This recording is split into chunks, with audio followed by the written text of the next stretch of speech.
அருமையான தேவனுடைய பிள்ளைகளே, நீங்கள் பயப்படாமல் தொடர்ந்து என்ன செய்ய வேண்டும் என்று நீங்கள் யோசிக்கிறீங்களா? தொடர்ந்து செய்தியோடு இணைந்திருங்கள். முடிவிலே நான் உங்களுக்காக ஜெபிக்கிறேன். கர்த்தர் உங்களை ஆசீர்வதிப்பாராக. அப்போ சங்கீதம் 27க்கு நாம் மறுபடியும் போகிறோம். அப்போ சங்கீதக்காரன் சொல்கிற ஒரு வார்த்தை என்ன? கர்த்தர் என் ரட்சிப்பும் என் கீதமுமானவர். ஆமென். என் ரட்சிப்பு, நான் என் வெளிச்சமும் என் வெளிச்சமும் என் ரட்சிப்புமானவர். அதாவது கர்த்தர் எனக்கு வெளிச்சமாய் இருக்கிறார், அவர் என்னை ரட்சிப்பார், எனவே நான் பயப்படக்கூடாது என்று சொல்ல வேண்டும். இதை விட்டுட்டு யோபு சொன்ன வார்த்தையை நம்ம சொல்லக்கூடாது. நீதிமான் யோபு எல்லாம் நல்லதுதான், ஆனால் யோபு ஒரு வார்த்தையை சொன்னார். ஏன்னா அந்த வசனம் நமக்கு ஒரு அறிவுரையான ஒரு வசனம் தான். நமக்கு ஒரு அறிவுரையான வசனம். என்ன வசனம்? ஸ்தோத்திரம். யோபு 3:25 போடுங்க. யோபு 3:25 யோபு சொல்றாரு, நான் பயந்த காரியம் எனக்கு நேரிட்டது. அப்ப நீங்க பயப்பட்டீங்கன்னா என்ன நடக்கும்? என்ன நடக்கும்? வசனத்தின்படி சொல்லுங்க. நான் உங்களை வாயில் வார்த்தையை சொல்ல விரும்பல. நீங்க you are not under fear. Anyway அவன் சொல்றான், யோபு சொல்றான், நான் பயந்த காரியம் எனக்கு நேரிட்டது, நான் அஞ்சினது எனக்கு வந்தது. சொல்ல கேட்டிருக்கீங்களா? நிறைய சொல்லுவாங்க, என்ன பயந்துட்டே இருந்தேன் அப்படியே நடந்துடுச்சுங்க. அப்படி சொல்லுவாங்களா? சொல்ல கேட்டிருக்கீங்களா? ஆமா. யாரு சொன்னா? யோபு தான் சொன்னார். நீங்களாம் சொல்லல, ஒரு ஆளையா சொல்லுங்க. யோபு சொல்லுகிறாரு, நான் பயந்த காரியம் எனக்கு நேரிட்டது. இன்னைக்கு பயம் உங்களை ஆட்கொள்வதை நீங்கள் என்ன செய்யணும்? அனுமதிக்க கூடாது. அந்த பயத்தை அப்புறப்படுத்த வேண்டும். நம்முடைய வாழ்க்கையில இந்த காரியங்கள் எல்லாம் வரும். இதெல்லாம் இந்த பயமெல்லாம் வரும்போது இதை நான் பேசுற இந்த வார்த்தையை கான்ட்ராக்டா பேசுற ஒரு விஷயம் இருக்குது. அது என்ன தெரியுமா? நான் பேசுறது என்னது? தேவனுடைய வார்த்தை, தேவனுடைய உபதேசம். ஓகே, பிசாசின் உபதேசம் என்று ஒன்று இருக்கிறது. எத்தனை பேருக்கு தெரியும்? பிசாசு இதற்கு கான்ட்ராடிக்டான வார்த்தையை தான் பேசுவான். இயேசு கிறிஸ்து தான் சொல்றான், நீர் தேவனுடைய குமாரனே ஆனால் இந்த கல்களை அப்பமாக்கும் அப்படின்னு தான் சொல்லுவான். அவன் வசனத்தில் அப்படியே சொல்லியிருக்குது அப்படின்னு சொல்லுவான். ஆனால் நம்ம என்ன செய்யணும்? அதுதான் பிசாசின் உபதேசம். இன்னைக்கு வாசிப்போம். 1 தீமோத்தேயு 4ஆம் அதிகாரம் 1வது வசனத்தை வாசிக்கும் பொழுது அங்க ஒரு ஆவியை குறித்து வராது, வஞ்சிக்கிற ஆவி. ஆமென். ஆகிலும் ஆவியானவர் வெளிப்படையாய் சொல்லுகிறபடி பிற்காலங்களிலே, அதாவது during the later times, some will depart from the faith, விசுவாசத்தை விட்டு சிலர் என்ன செய்வாங்க? போய்விடுவார்கள். எப்படி போவாங்களாம்? மனசாட்சியில் சூடுண்ட பொய்யருடைய மாயத்தினாலே சிலர் வஞ்சிக்கிற ஆவிகளுக்கும் பிசாசுகளின் உபதேசங்களுக்கும் செவி கொடுத்து விசுவாசத்தை விட்டு விலகி போவார்கள். தெளிவா இருக்கா? அதான் சொல்லணுமா? ஆமென். வஞ்சிக்கிற ஆவி வரும் பொழுது இவர்கள் ஏமாற்றப்படுகிறார்கள். அதுதான் ஆங்கிலத்தில் ஏஞ்சல் ஆஃப் லைட், அதாவது ஒளியின் தூதன். இது வஞ்சிக்கிற ஆவி. இந்த வஞ்சிக்கிற ஆவி தங்க ஒரு மனுஷனை ஆட்கொள்ளும் பொழுது அவர்கள் வஞ்சிக்கப்படுகிறார்கள். அப்படி என்ன செய்றாங்க?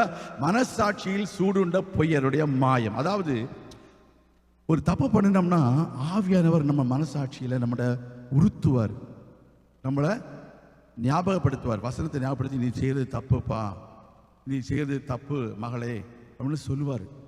அதுதான் மனசாட்சியில ஆண்டவர் சொல்கிறது. அது ஒரு வாட்டி கேட்பாரு, ஒரு வாட்டி நம்ம கேட்காம விட்டுட்டோம்னு வச்சுக்காங்க, 2வது வாட்டி கேட்கலன்னு வச்சுக்காங்க, மனசாட்சியில என்ன ஆயிடுச்சு? சூடு உண்ட பொய்யர் ஆயிடுவாங்க அவங்களாம்.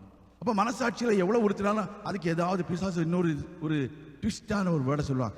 இது என்ன பெரிய விஷயம், எல்லாரும் செய்யாததா? எத்தனையோ நியூஸ்ல கேட்டே எத்தனையோ பெரிய பெரிய ஆளுகள்லாம் செய்திருக்காங்க, நீ ஒன்றும் தப்பு செய்யறது பெரிய விஷயமே கிடையாது அப்படின்னு அவன் சொல்லுவான். அதுதான் மனசாட்சியில் சூடுண்ட பொய்யருடைய மாயம். இதை ஊழியக்காரங்களும் சொல்லுவாங்க. இப்போ நம்ம கிருபையின் காலத்தில் இருக்கிறோம்.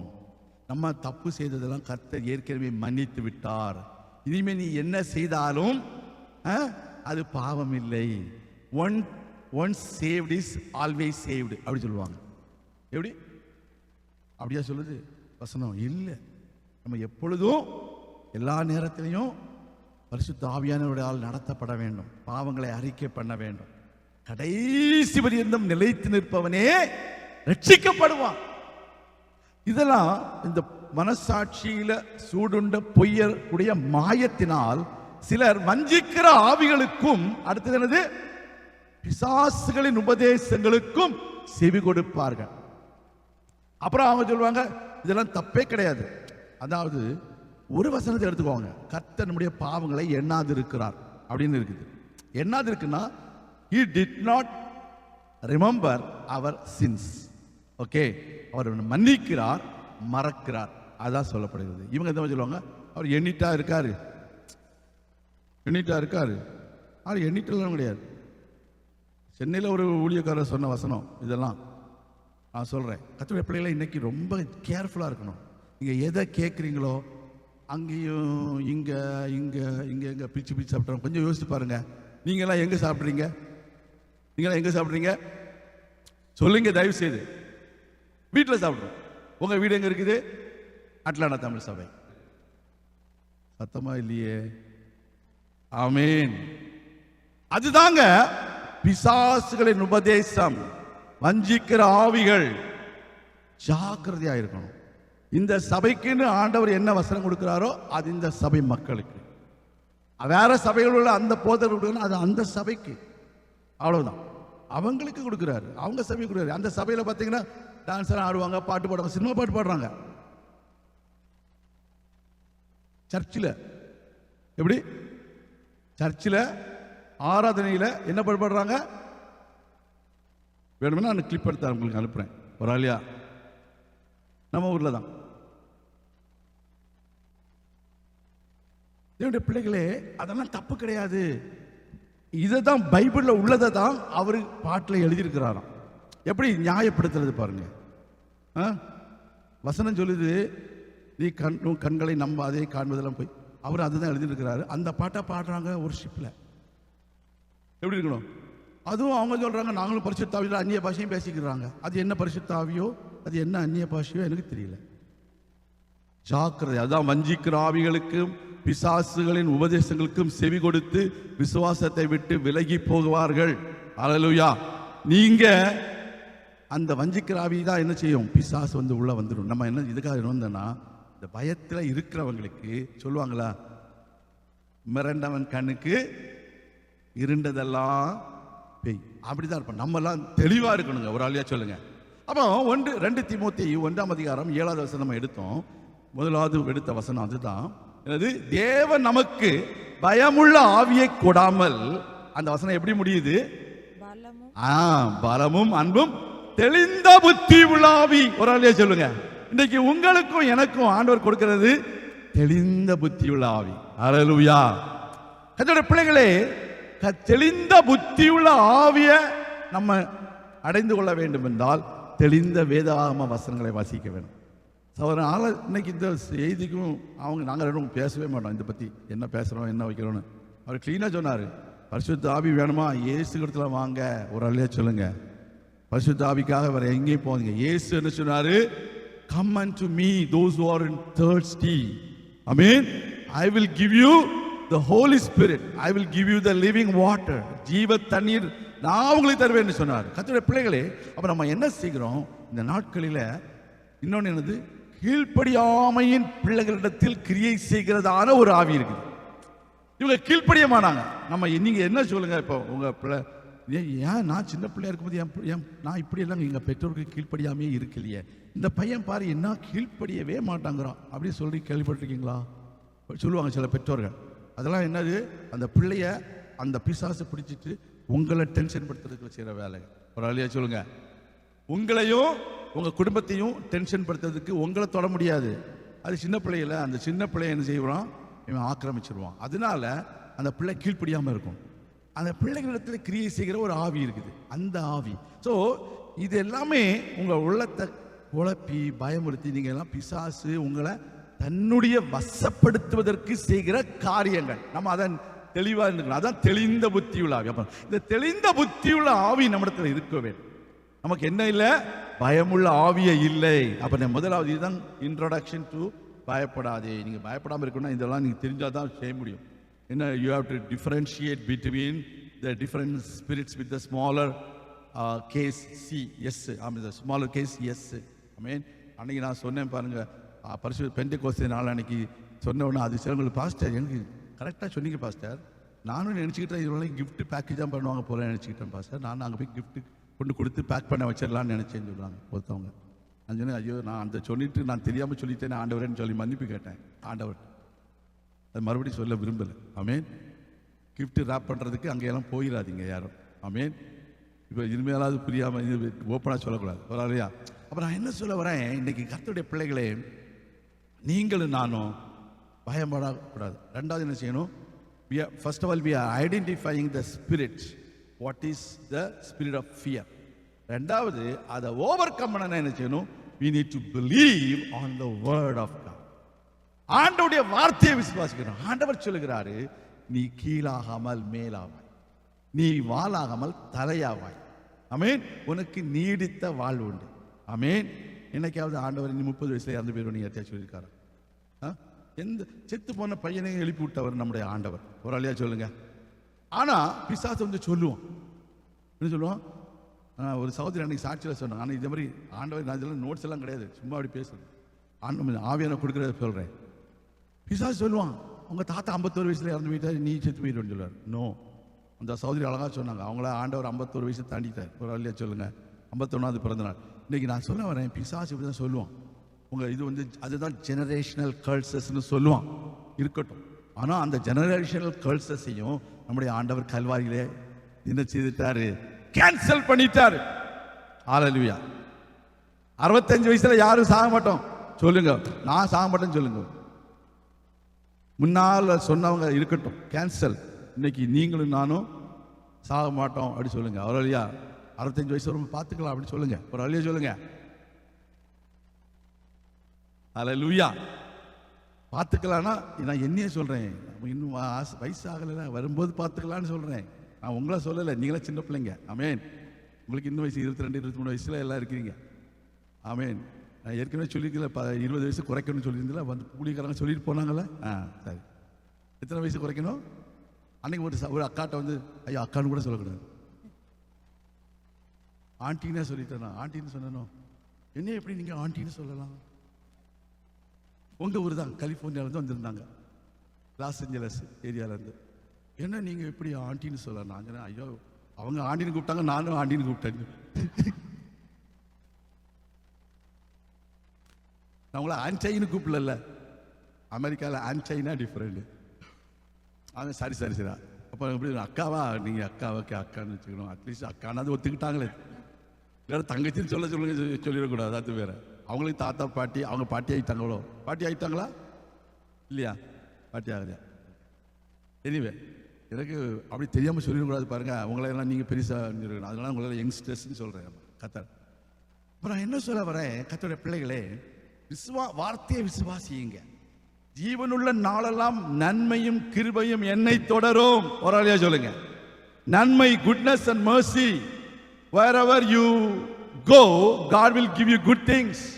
Wherever you go, you will receive mercy of God. Hallelujah. உங்களை தொடரும். அது சொல்லுங்க.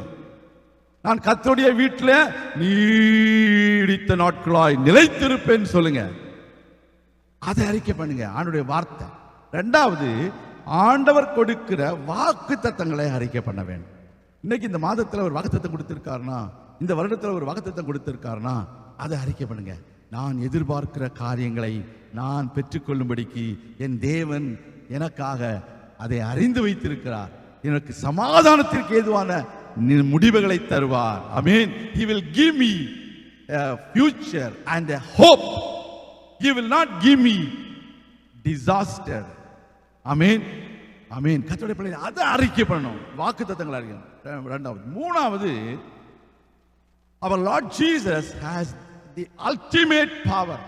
The devil has no power. ஒரு ஆளியா சொல்லுங்க. இன்னைக்கு பிசாசு சொல்ற வார்த்தையா நடந்துருமோன்னு நீங்க நினைக்கிறீங்களே? யாராவது இயேசு சொன்ன வார்த்தை நடக்கும்னு சொல்லாம இருந்தா பிசாசு சொன்னது வந்து உங்களை மிரட்டிட்டே தான் இருப்பான். ஆனா நீங்க அதை நம்பக்கூடாது. ஆமென். So Jesus has the ultimate power. He is almighty God. அவர் முழுமையான அதிகாரம் உடையவர். அதனால யாரு சொல்கிறதையும் நீங்க நம்பாதீங்க. இயேசு சொல்கிறதை நம்புங்க. He has all power. He has control over everything in your life. உங்க வாழ்க்கையில எல்லாவற்றின் மேலும் அவருக்கு அதிகாரம் இருக்கிறது. எனவே தான் அவர் சொல்கிறார், வானத்திலும் பூமியிலும் உள்ள சகல அதிகாரமும் எனக்கு கொடுக்கப்பட்டிருக்கிறது, ஆகையால் நீங்க போங்க அப்படி சொல்றாரு. ஹல்லேலூயா. அதோடு மாத்திரமல்ல, சர்ப்பங்களையும் தேள்களையும் மிதிப்பீர்கள், சத்துருவின் சகல வல்லமையையும் மேற்கொள்ளுகிற அதிகாரத்தை நான் உங்களுக்கு கொடுக்கிறேன், ஒன்று உங்களை சேதப்படுத்த மாட்டாது. இதை சொல்லுங்க. அதுதான் ஒண்ணு. அதோடு மாத்திரமல்ல, அந்த 3 காரியம் சொல்லிடுவோம். ஆண்டவர் இன்றைக்கு தொடர்ந்து உங்களோடு இருப்பார், உங்களை வழி நடத்துவார். நீங்கள் பயப்பட தேவையில்லை. நீங்கள் செய்தி கேட்டுட்டு போறீங்க, நீங்கள் வீட்டுக்கு போன உடனே ஒரு பயப்படுகிற செய்தி வரும். அப்போ நீங்கள் சொல்லணும், பயப்பட மாட்டேன்னு சொல்லணும். ஹல்லேலூயா. ஃபாதர் பாடின பாட்டு என்ன பாட்டு? பயப்பட மாட்டேன், நான் பயப்பட மாட்டேன். அந்த பாட்டு பாட போறதில்லை. நம்ம எழுப்பி நின்று ஜெபிக்கலாமா? ஸ்தோத்திரம். மலைகள் விலகினாலும். Thank you so much. Thank you. Hallelujah Jesus. Thank you Lord. நன்றி. எல்லாரும் இந்த பாடல் நமக்கு தெரிந்த பாடல், எல்லாரும் சேர்ந்து இந்த பாடலை ஆமென் விசுவாசத்தோடு பாட போகிறோம்.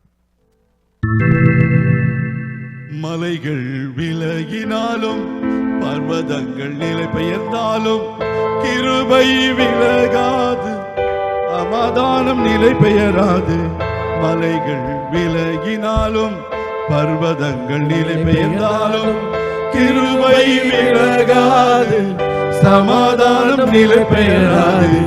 மலைகள் விலகினாலும் கிருபை விலகாதையா, கிருபை விலகாதையா. ஏசாயாவும் கிருபை விலகாதையா, கிருபை விலகாதையா. மலைகள் விலகினாலும் பர்வதங்கள் நிலை பெயர்ந்தாலும் கிருபை விலகாது, சமாதானம் நிலை பெயராது. மலைகள் விலகினாலும்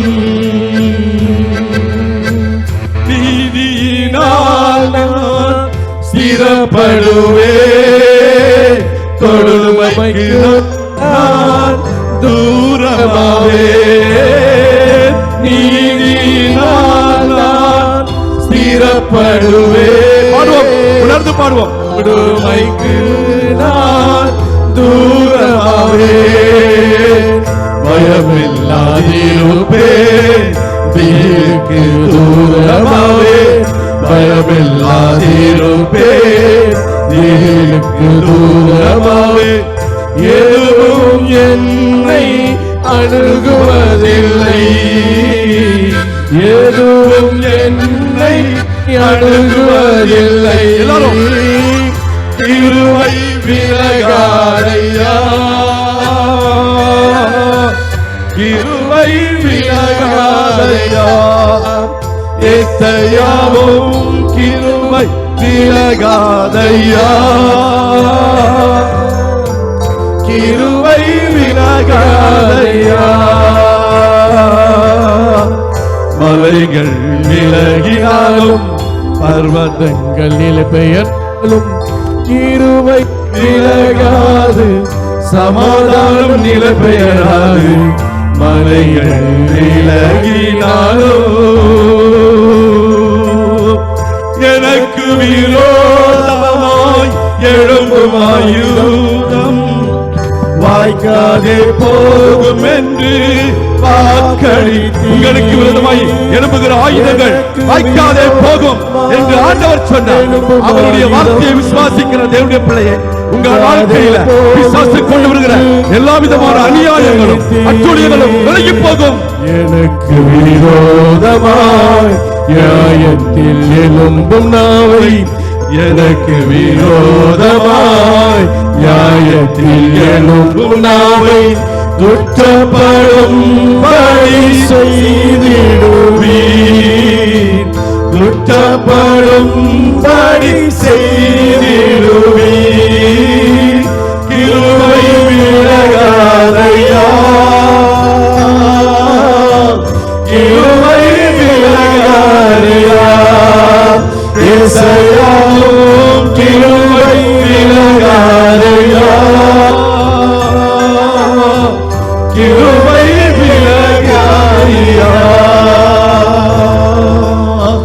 மனிதர்கள் விலகினாலும் நம்பினோர் கைவிட்டாலும் கிருபை விலகாது, சமாதானம் நிலை பெயராது.